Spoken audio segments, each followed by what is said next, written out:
a sine wave, right?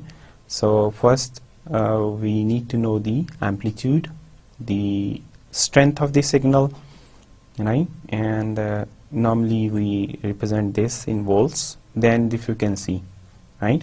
So it means how many cycles are being made in 1 second, right? So that is the frequency. And then we also should know the phase, right? So these are the 3 very important parameters when we talk about the sinusoid or sine wave, right? So let me show you those different. So this is a generic sine wave, right? So this is the, you can say, peak amplitude.